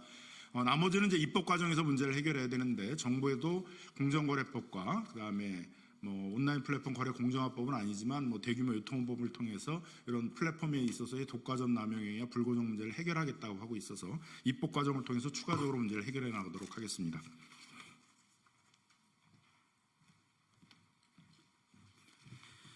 예, 더불어민주당 보건복지위원회 위원 김윤입니다. 저는 이번 국감에서 을지로위원회 5대 민생과제 중에 온열질환 문제와 국민연금의 ESG 투자 문제를 지적하였습니다. 정부는 온열질환자 수를 3,700여 명으로 파악하고 있는데 실제 건강보험 통계를 보니 온열질환자 수가 그의 6배에 달하는 2만 명이 넘는 것으로 조사되었고 사망자 수는 정부가 34명이라고 이야기를 하고 있는데 외국의 사례를 보면 아마 수십 배에서 많게는 100배에 달하는 사망자가 발생할 것으로 추정됩니다. 그래서 정부가 온열질환 문제에 대해서 정확한 실태를 파악하고 국민들을 온열질환 피해로부터 예방하기 위한 조치를 관계부처 고용노동부, 농림축산식품부와 협력하여 대책을 마련할 것을 촉구하였습니다. 국민연금공단에 대해서는 2019년 공단이 ESG 책임 투자를 하겠다고 약속해놓고 여전히 대기오염, 폐수 배출 등의 법령을 위반한 기업에 투자를 하고 있는 문제를 지적하였고 국민연금이 ESG 평가 등급별로 어느 정도 숫자의 기업에 어느 정도의 금액을 투자해서 어떤 수익률을 내고 있는지를 밝히도록 요구하였습니다. 이상의 국감 사항을 근거로 해서 온열질환을 예방하고 연금이 책임 투자를 할 수 있도록 앞으로도 계속 노력해 나가겠습니다. 감사합니다. 예, 산중이 소속 청주청원구 국회의원 송재봉입니다. 저는 이번 국감에서 자영업 부채 문제 해결을 중심으로 진행을 했었고요. 지금 자영업 대출 잔액이 1,060조 원으로 사상 최대치를 기록하고 있고 또 1인당 대출 잔액도 3억 4천만 원에 달해서 자영업자들이 스스로의 문제를 해결하기에 벅찬 그런 상황입니다. 또한 저소득 저신용 취약 자영업자 연체율이 2분기 연속 10%를 상회하는 등 자영업 부채 문제가 매우 심각하고 또 이로 인해서 자영업자들의 파산이 급증하고 있습니다. 그래서 통계 작성위에 최초로 자영업자 비중이 20% 이하로 내려와서 현재 19.7%를 기록하고 있다. 이래서 준비 안 된 갑작스러운 강제적인 구조조정이 이루어지고 있기 때문에 이것이 굉장히 심각한 우리 국가적인 재난이 되고 있다, 이렇게 보고 있어서 이 문제 해결을 위해서 좀 집중했고요. 특히 이 과정에서 국정감사에서는 농업인과 그 자영업자에 대한 추심 고통을 가중시키고 있는 농림수산신용보증기금의 연대보증제도 폐지를 강하게 요구했습니다. 또한 TF 사태 피해 업자들이 재기할 수 있도록 맞춤형 지원을 해야 된다, 이렇게 요구를 해서 소상공인진흥공단의 정책자금 대출 한도를 기존 1억 5천만 원에서 5억 원으로 상향하고 부채 비율 등 대출 심사 기준을 완화해서 추가적으로 그 대출 지원을 받을 수 있는 그런 길을 열렸다. 이런 면에서는 좀 의미 있는 성과였다, 이렇게 생각을 하고 있습니다. 또한 소상공인 자영업자 이익 극복을 위해서는 이러한 대출 만기 연장이라든가 상환 유예 조치만으로는 한계가 있다. 그래서 적극적인 내수 진작 정책을 위한 정부의 재정 정책이 중요하다라는 지적을 했고, 그리고 그와 관련된 사례로 최근 카이스트 보고서에서도 경기도의 재난지원금 지급이 소상공인 매출의 평균 4.5%를 증가시킨 등 실질적인 효과가 있기 때문에 이러한 정책을 정부가 적극적으로 추진해야지만 소상공인 부채 문제 해결에 실질적인 기여를 할 수 있다, 이렇게 지적을 했습니다. 이와 함께 이자 및 대출금 상환이 어려운 소상공인 자영업자의 채무 조정, 또 빠르고 원활한 폐업 유도 및 재기 지원, 또 한계 소상을 위한 새출발 기금의 실효성 제고, 채무액에 따른 채무 관리 및 부실료 차주에 대한 관리 강화, 또 민생회복 지원금 지급을 통한 소비 활성화 관련된 예산을 확대해 나가야 된다, 이러한 지적을 했고요. 그와 함께 입법을 통해서 소상공인 자영업자 이익 극복을 위해서 노력하겠다, 이런 말씀을 드립니다. 예, 이상입니다.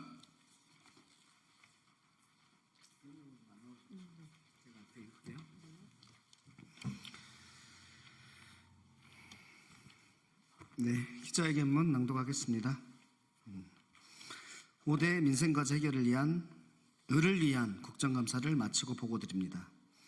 22대 국회의 첫 국정감사가 마무리 단계입니다. 정부 여당은 대통령과 배우자의 방탄에만 몰두할 뿐 민생에 도무지 관심을 두고 있지 않습니다. 법인세 인하 등 부자 감세와 경제정책의 실패로 두 해 연속 역대급의 세수 결손을 불러오고도 반성도 개선도 하지 않고 있습니다. 윤석열 대통령은 지난 10월 29일 의료개혁, 연금개혁, 노동개혁, 교육개혁의 4대 개혁 추진이 곧 민생이라며 연내 성과를 낼 것을 요구했습니다.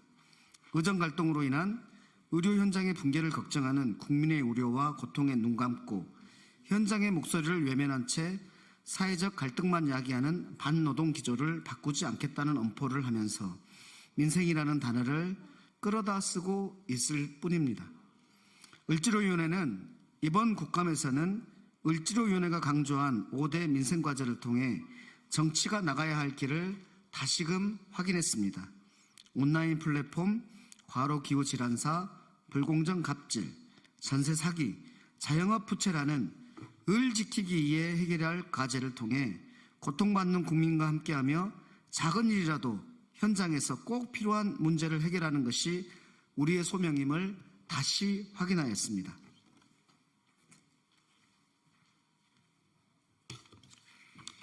첫째, 국민의 삶에 밀착되어 있는 온라인 플랫폼의 불공정을 바로잡으려 노력하였습니다. 입점한 소상공인과 배달 노동을 비롯한 플랫폼 노동자, 소비자 문제까지 수많은 을의 삶이 연결된 온라인 플랫폼 문제 해결을 위해 노력하였습니다. 플랫폼사의 일방적 약관 변경, 배민 배달로 유도되는 자사우대, 배민의 약관 위반 부당 수수료를 지적하고 최대우 요구 등 불공정 행위를 질타했습니다. 국정감사를 통해 작지만 변화의 조짐이 보이기 시작했습니다.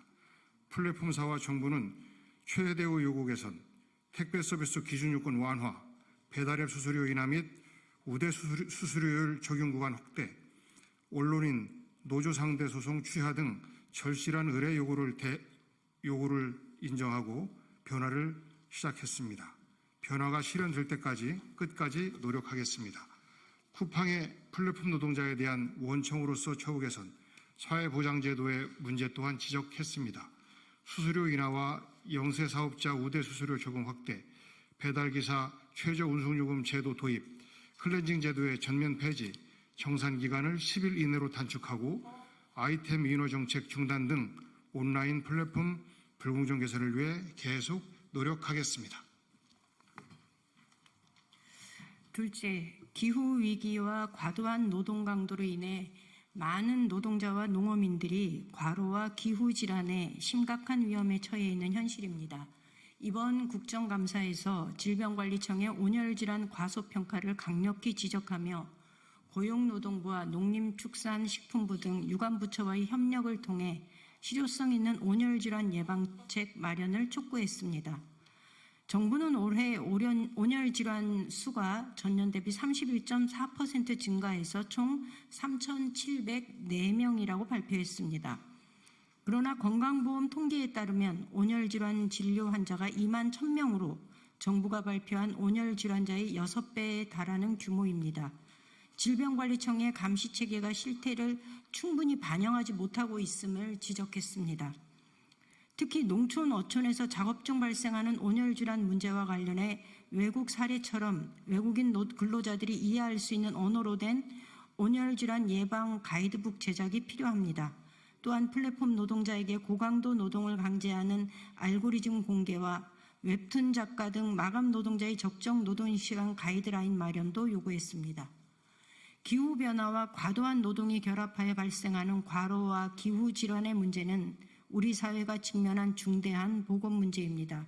이에 따라 많은 노동자와 농어업인들이 위험에 처해 있는 현실을 개선하기 위해서는 상병수당 확대와 같은 제도적 장치가 필요합니다. 이는 아프고 힘들 때 쉬고 다시 일할 권리를 보장하는 중요한 첫걸음이 될 것입니다.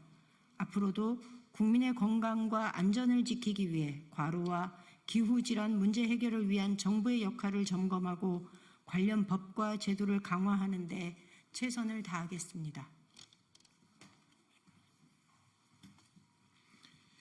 셋째, 가맹점 불공정 거래와 대기업의 중소기업 기술 탈취 등 불공정 갑질을 바로잡는 국정감사를 하였습니다.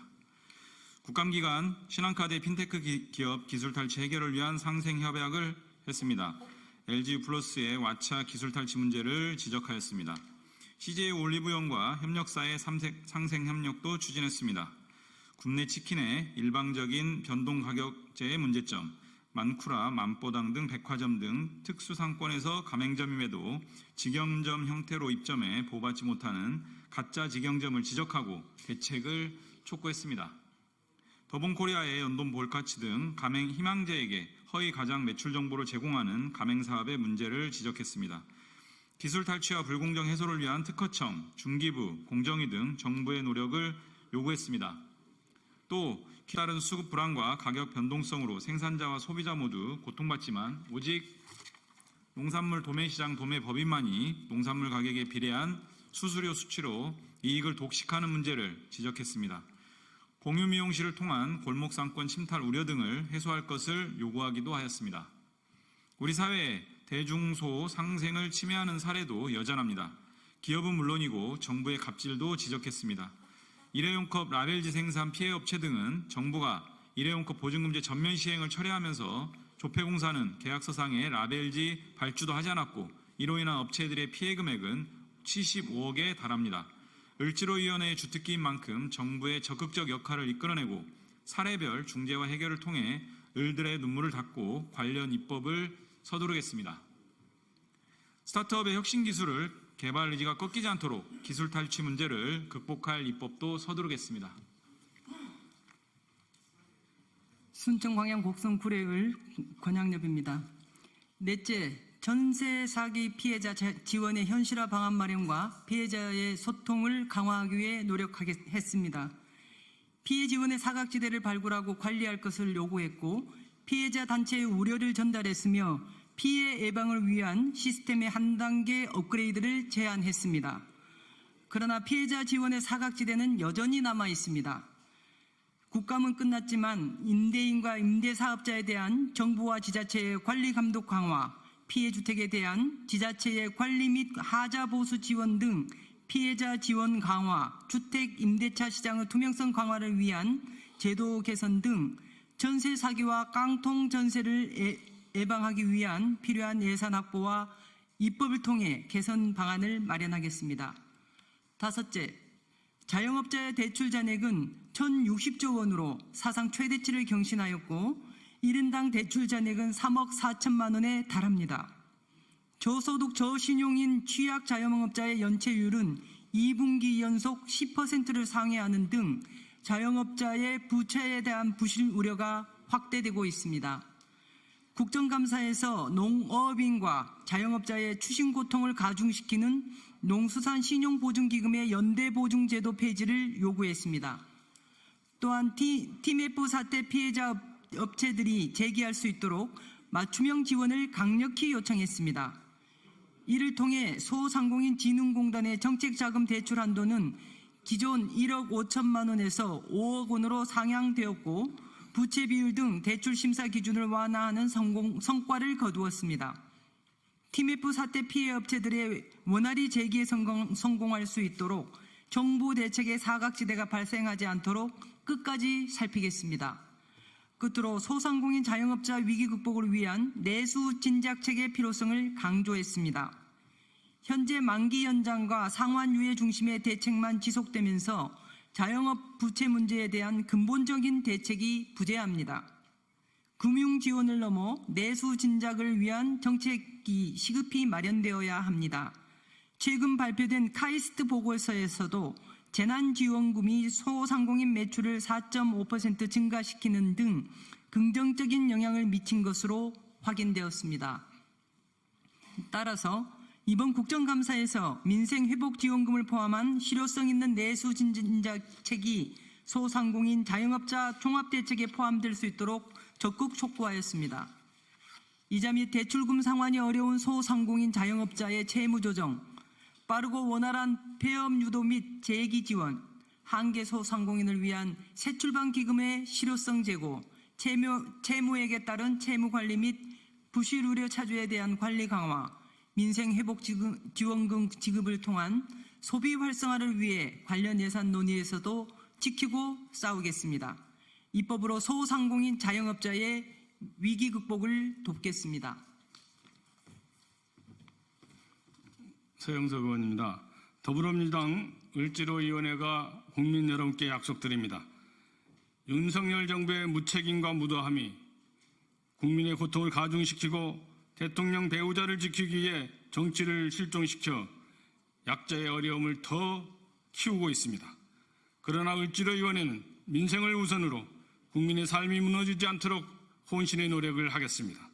남은 정기국회에서 민생을 최우선으로 예산과 입법 논의를 하겠습니다. 을지로위원회 소속 국회의원 한 명 한 명이 민생 예산과 민생 입법을 챙기겠습니다. 골목 경제를 지켜온 그리고 침체된 경제를 뛰게 할 지역화폐 등 민생 예산을 챙기겠습니다. 동시에 특권층의 쌈짓돈으로 드러난 검찰 등 권력기관의 특수활동비를 깎고 지난해 대폭 깎였던 R&D 예산 등 엉뚱하게 쓰이는 것은 아닌지 잘 살펴 진짜 민생 예산이 될 수 있게 하겠습니다. 공용이 되어버린 온라인 플랫폼의 갑질을 막아낼 온라인 플랫폼법, 납품단가 연동제를 실제화시킬 하도급법, 무보험 라이더 문제 해결을 위한 생활물류법, 스스로가 갑으로부터 자신을 지킬 수 있는 협상력을 부여할 가맹사업법, 중소기업 협동조합법, 대리점법, 대중소기업 상생협력 촉진법 등 절실한 민생의 입법 과제를 반드시 해결해 나가겠습니다. 국정감사가 끝났지만 제22대 국회의 첫 해는 아직 끝나지 않았습니다.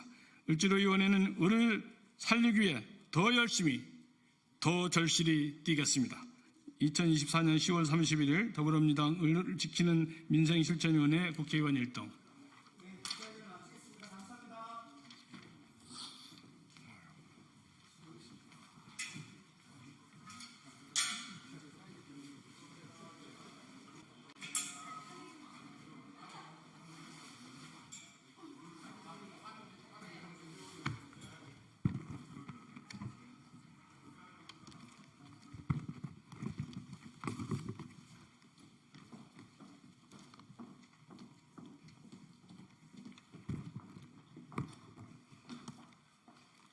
네, 윤석열 대통령의 즉각 하야와 민주당의 탄핵에 동참을 촉구하는 기자회견을 열겠습니다. 공천 개입은 결국 사실이었습니다. 윤석열 대통령은 즉각 하야하십시오. 존경하는 국민 여러분, 그리고 언론인 여러분, 안녕하십니까? 조국혁신당 탄핵추진위원회 명태균 게이트위원회 위원장 정춘생, 국정농단 진상규명위원회 위원장 신장식입니다. 그리고 함께해 주신 조국혁신당 의원님들은 최고위원 김선민 의원님, 차규근 의원님, 이혜민 의원님, 강경숙 의원님이 함께하고 계십니다. 윤석열 대통령과 명태균 씨의 공천 거래 의혹이 사실로 확인됐습니다. 오늘자 MBC 보도에 따르면 윤석열 대통령은 지난 2022년 재보궐선거를 앞두고 명태균 씨와의 통화에서 공관위에서 나한테 들고 왔길래 내가 김영선이 경선 때부터 열심히 뛰었으니까 그거는 김영선이를 좀 해줘라 그랬다고 말합니다. 명 씨는 진짜 평생 은혜에 잊지 않겠습니다. 고맙습니다라고 답합니다. 목소리가 담긴 녹취보다 더 명확한 공천 개입 증거가 어디 있겠습니까? 이보다 더 명백한 탄핵 사유는 없습니다. 동시에 대선 경선 이후 명 씨와 관계를 끊었다는 대통령실의 해명은 새빨간 거짓말이었음이 확인됐습니다. 명 씨 관련 의혹이 매일같이 터져 나오고 있습니다. 대통령실이 내놓은 답을 하나라도 믿을 수나 있겠습니까?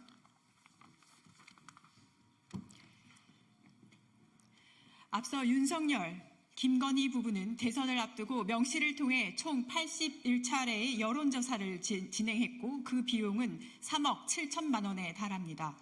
그리고 대통령 부부는 비용을 직접 지불하는 대신 김영선 전 의원에게 공천을 선물했습니다. 녹취에 등장하는 김 전 의원은 2022년 재보궐선거에서 경남 창원 의창에 공천됐고 당선 후에는 명 씨에게 매달 세비의 절반을 상납합니다. 공천을 대가로 개인 채무 3억 7천만 원을 면제받은 것은 특가법상 명백한 뇌물죄에 해당합니다. 무기징역 또는 10년 이상의 징역형에 처할 수 있는 중대 범죄입니다. 이것으로는 대통령 부부의 빚 청산을 끝내지 못한 것인지 명 씨는 본격적으로 비선 실세 노릇을 시작합니다. 오늘자 뉴스토마토 보도에 따르면 지난 2022년 7월 16일 대우조선해양 조선하청지회 파업 당시 명 씨는 대우조선해양 거제조선소를 찾았고 파업 현장을 둘러보며 사측으로부터 브리핑을 받은 뒤 윤 대통령에게 사태의 심각성을 보고했다는 의혹이 제기됐습니다.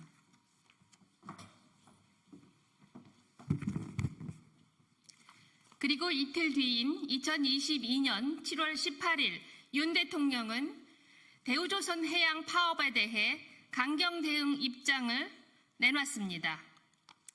비선 실세 명 씨가 대통령을 등에 업고 국정 운영에 개입한 것이 사실이라면 이는 명백한 국정농단에 해당합니다. 윤석열 대통령은 즉각 하야하십시오. 더 이상 국정을 운영할 동력을 상실했습니다. 오는 11월 4일 국회에서 진행할 시정연설은 예산안이 아닌 자진 사퇴에 대한 입장 발표여야 합니다. 윤 대통령이 스스로 퇴진하지 않을 경우 답은 탄핵밖에 없습니다. 조국혁신당은 이미 정당 사상 최초로 지난 10월 26일 검찰 해체 윤석열 대통령 탄핵 선언 대회를 검찰청 앞에서 개최했습니다. 앞으로 조국혁신당은 대구, 목포 등 전국 각지에서 탄핵 다방을 열고 11월 16일에는 대검찰청 앞에서 탄핵을 촉구하는 집회를 개최할 것입니다. 그리고 한편 구체적인 탄핵 사유를 적시한 탄핵소추안 초안을 공개하고 국민 모두와 함께 탄핵소추안을 완성해 갈 것입니다. 탄핵 스모킹건이 나왔습니다. 이제 조국혁신당과 국민이 함께하는 발걸음에 더불어민주당과 야당 그리고 나라를 걱정하는 모든 의원들이 동참해 주실 것이라 믿습니다.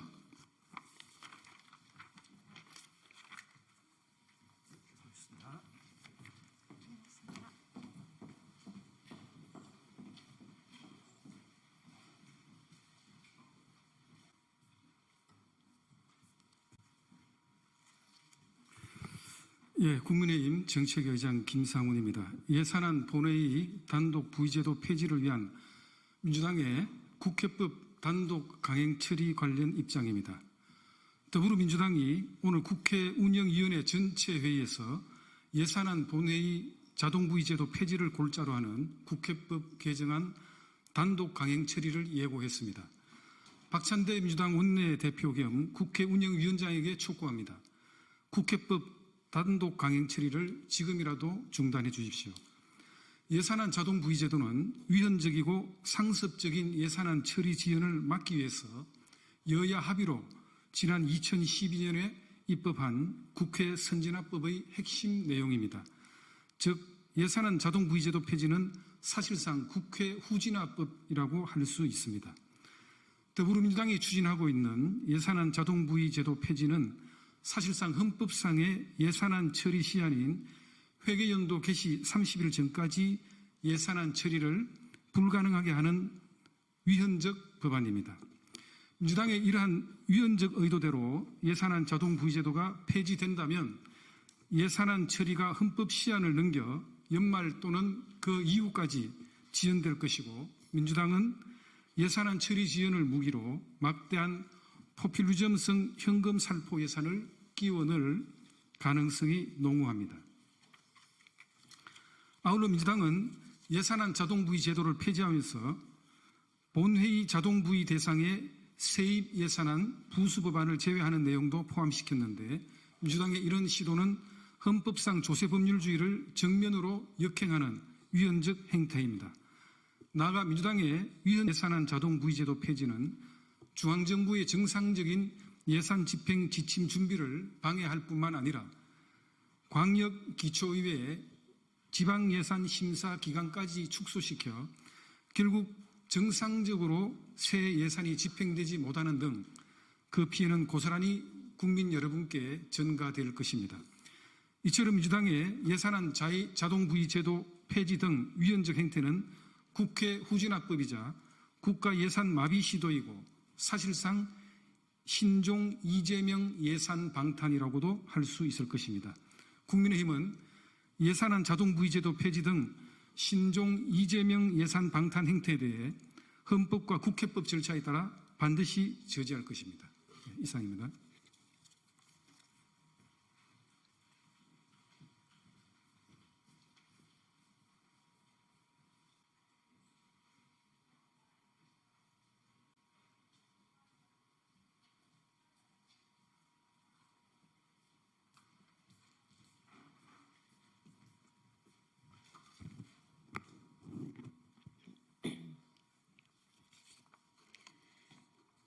네, 진보당 브리핑 시작하겠습니다. 부대변인 이미선입니다. 대북 전단 살포 무산, 정말 다행입니다. 전쟁 촉발 중단하십시오. 오늘 경기 파주시에서 대북 전단을 살포하려던 납북자 가족 모임의 계획이 경기도 특별사법경찰과 접경지역 주민들, 진보당 당원들의 강력한 저지에 의해 무산되었습니다. 천만다행입니다. 대북 전단의 살포는 접경지역 주민들의 생명을 위협하고 군사적 긴장을 고조시키는 행위로 결코 용납되어서는 안 됩니다. 오늘 박상혁과 납북자 단체는 10만 장의 대북 전단을 살포하겠다며 공언하며 파주시 임진각에서 군사적 충돌을 조장하는 위험한 행동을 지속했습니다. 이들은 드론을 사용하여 퍼포먼스를 진행하며 접경지역 주민들의 안전에 실질적인 위협을 가하기도 했습니다. 무인기 문제로 남북 관계가 크게 경색되고 있는 현재 접경지역에서 말입니다. 이렇게 한반도의 전쟁을 조장하는 위험한 이들을 강력하게 제지하지 않고 불법을 용인하고 있는 이유가 무엇입니까?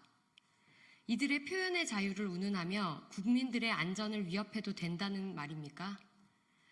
특히 대북전단 살포는 국가 안보와 국민 안전에 직결된 중요한 문제입니다. 윤석열 정부는 특정 집단의 이익을 보호하는 데 앞장설 것이 아니라 주민들의 안전을 지키기 위해 노력하십시오.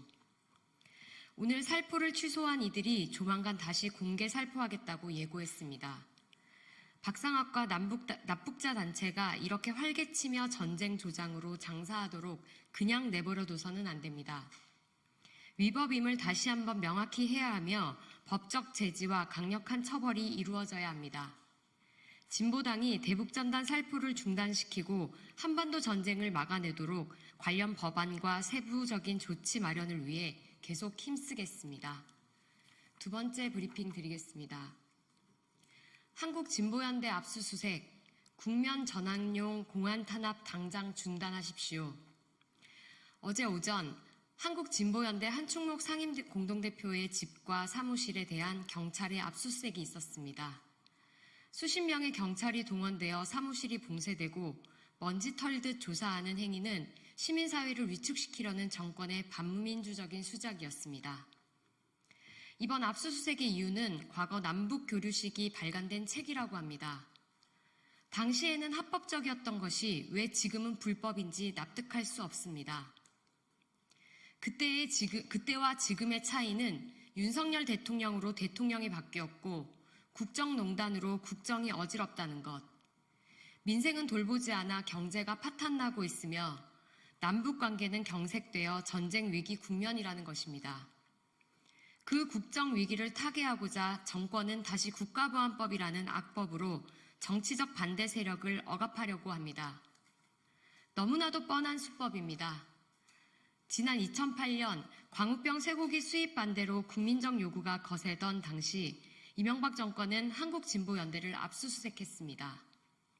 2010년 민주노동당 지방선거 승리 직후 새로운 세력이 등장하자 한국진보연대를 압수수색했습니다. 이렇게 정권의 위협적인 세력이 등장하면 국가 안보를 앞세워 먼지털이식 압수수색을 했던 일이 어디 하루 이틀 일입니까? 국민들은 이제 압수수색과 같은 공안 탄압이 정권의 위기를 탈출할 수 있는 수단이 아니라는 것을 분명히 알고 있습니다. 오히려 국민의 저항을 부를 뿐입니다. 윤석열 정권과 경찰에게 강력히 규탄합니다. 국면 전환을 위한 공안 탄압을 즉각 중단하십시오. 우리는 반민주, 반인권, 반민생 윤석열 정권과의 싸움을 결코 멈추지 않을 것입니다. 이상 브리핑 마치겠습니다. 고맙습니다.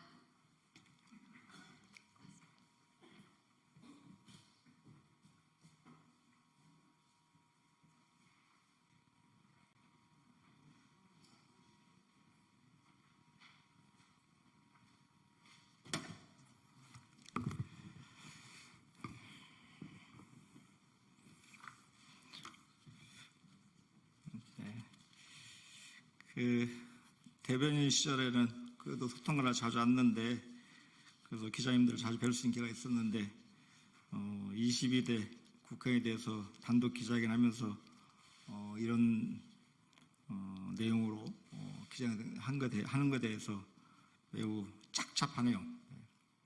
기자회견문을 읽겠습니다. 김건희, 명태균 게이트를 덮기 위한 야당 죽이기 수사입니다. 반드시 무죄를 입증하고 검찰 정권 종식을 위해서 끝까지 싸워나가겠습니다. 더불어민주당 신영대 의원입니다.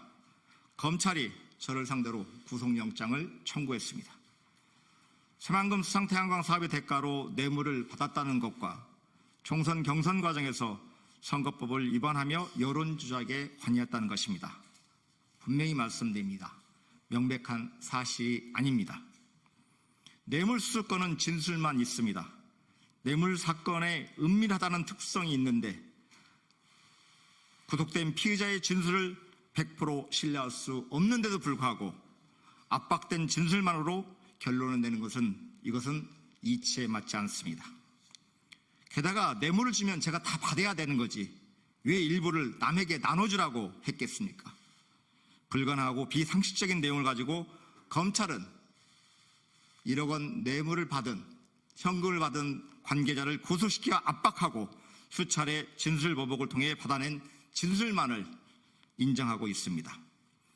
공직선거법의 경우 30여 군데 압수수색과 저희 주변인들에 대한 20여 명의 소환조사에도 증거는 고사하고 진술조차 없었습니다. 선거에서 저를 도와주다가 고초를 겪고 있어 마음이 무겁긴 합니다. 그러나 경선 과정에서 벌어진 일탈에 대해서는 그 관계자에 대해서 유감스럽고 안타깝습니다.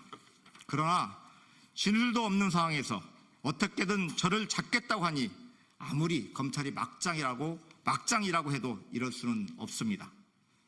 지난 총선을 앞두고 현역 의원이자 지역위원장으로 지역에서 탄탄한 조직관리와 당원 배가 운동을 수년째 해왔고 심지어 지난 21대 총선에서 당선이 처음 되었을 뿐이지 10여 년째 지역을 위해 일할 기회를 받고자 출마를 위해 노력해왔습니다. 기재위 국정감사가 끝난 바로 다음 날인 어제 그리고 지난 8월 20일 검찰에 출석했습니다. 어제는 약 2시간가량 조사를 받았습니다. 그리고 오늘 구속영장이 청구됐습니다. 조서 잉크가 마르기도 전입니다. 이미 답은 정해져 있었던 것입니다. 이제 남은 건 검찰의 답정 기소입니다. 왜 그럴까 생각해 봤습니다. 모든 행동에는 이유가 있습니다. 이처럼 비상식적인 검찰의 행태는 김건희, 명태균 게이트를 감추기 위한 국면 전환용 표적수사에 불과합니다. 본인들의 무능과 불법을 덮기 위한 야당 죽이기입니다. 북부지검 재정범죄합수단은 문재인 정부의 태양광 수사를 1호 사건으로 내세우며 출범한 조직입니다. 3년이 가까워지도록 재생에너지를 죄악시하며 민주당 죽이기 수사를 했으나 뚜렷한 성과가 없었습니다. 지난 5월 북부지검이 제 군산 지역구 사무실을 압수수색할 당시 영장에는 제 피의 사실이 적혀있지 않았고 압수 대상도 사무실 PC에 불과했습니다. 그런데 북부지검에 김영철 검사가 차장으로 부임하고 얼마 지나지 않아 피의자로 명시한 압수수색 영장을 들고 다시 군산 사무실과 자택, 서울 국회의원회관, 서울 숙소 모두를 샅샅이 뒤졌습니다. 이후 8월 김영철 검사를 대상으로 한 탄핵 청문회일지에 잡히자 북부지검은 저를 소환했습니다. 이재명 대표께서 왜 김영철 검사를 두고 검사인지 깡패인지 알 수 없다고 말씀하셨는지 제가 직접 당해보니 절실히 와닿습니다. 종말이 다가오는 윤석열, 김건희 정권이 발악을 하고 있습니다. 윤석열 검찰 정권은 수적인 검찰을 이용해서 어떻게든 민주당을 분열시키고 모략을 짜고 국민들에게 비리 불법 정당이라는 낙인 찍기를 하고 싶은가 봅니다. 그런데 권력자 김건희는 무죄입니다. 야당이 신용되는 유죄입니다. 유전무죄, 무전유죄를 넘어서 유건무죄, 무건유죄인 세상입니다. 저 신용대 떳떳합니다. 민주당의 명예와 저의 명예를 지키기 위해서라도 끝까지 싸워서 무죄를 입증하겠습니다. 그 결과에 대해서 검찰은 책임을 져야 할 것입니다. 검찰 정권 종식을 위해서 맨 앞에서 끝까지 싸워나가겠습니다. 감사합니다.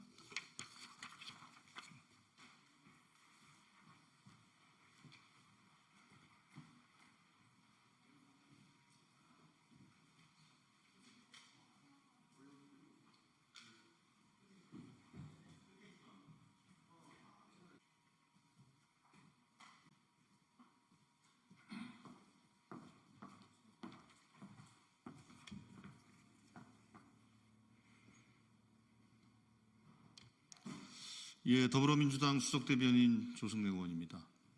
오늘 공개된 윤석열 대통령과 명태균 씨의 공천 관련한 녹음과 관련해서 한 말씀 드리겠습니다. 대통령과 대통령실의 거짓말이 확인된 만큼 이제 윤석열 대통령이 직접 진실을 밝혀야 합니다. 이렇게 후한무치한 정부는 세상 천지에 없습니다. 판도라의 상자가 열렸는데 아직도 거짓 해명으로 국민적 의혹에서 도망치려고 합니까? 윤석열 대통령이 공천에 개입했다는 사실을 입증하는 녹음 파일이 공개됐습니다. 그런데도 대통령실은 대통령의 육성 증거 앞에서도 황당무계한 궤변을 늘어놓았습니다. 증거가 나왔는데도 공천 관련 보고를 받은 적도 지시한 적도 없다고 발뺌하다니 참으로 뻔뻔합니다. 그저 좋게 이야기했다니 윤석열 대통령은 허풍쟁이입니까? 진실을 가리기 위해 대통령을 허언을 일삼는 사람으로 만들었습니다. 이제 누가 대통령의 말을 신뢰할 수 있겠습니까? 그동안 대통령실은 윤석열 대통령이 경선 이후 명태균 씨와 연락을 끊었다고 해명했지만 오늘 공개된 통화는 취임식 전날입니다. 기존의 해명은 명백한 거짓말입니다. 거짓말이 쌓여가니 오늘의 해명도 거짓말이 아니라고 믿기 어렵습니다. 대통령실은 정령 임기가 끝날 때까지 거짓말과 권모술수로 국민들을 속이려고 합니까? 거짓에 기대 하루하루를 모면하며 버티는 대통령실의 모습이 애처롭기만 합니다. 대통령실은 어설픈 거짓 해명도 모자라 이준석 당시 대표와 윤상현 당시 공관위원장에게 책임을 떠넘겼습니다. 이준석 의원의 말처럼 양두구육을 넘어 인면수심입니다. 허풍쟁이 대통령과 거짓말쟁이 대통령실의 말을 더는 신뢰할 수 없습니다. 공정하고 엄정한 특검 수사로 대통령 부부의 공천 개입, 사적 관계를 통한 국정농단의 진실을 밝혀야 합니다. 대통령과 대통령실은 사태의 엄중함을 알아야 합니다. 대통령이 자신의 입으로 공천 개입을 확인시켜 줬습니다. 손바닥으로 하늘을 가리려는 거짓말은 더 이상 통하지 않습니다. 윤석열 대통령이 직접 해명하고 특검을 수용하십시오. 지금처럼 말장난 같은 거짓 해명만 계속한다면 성난 민심의 파도가 모래성 같은 권력을 쓸어버릴 것임을 엄중히 경고합니다. 이상입니다. 감사합니다.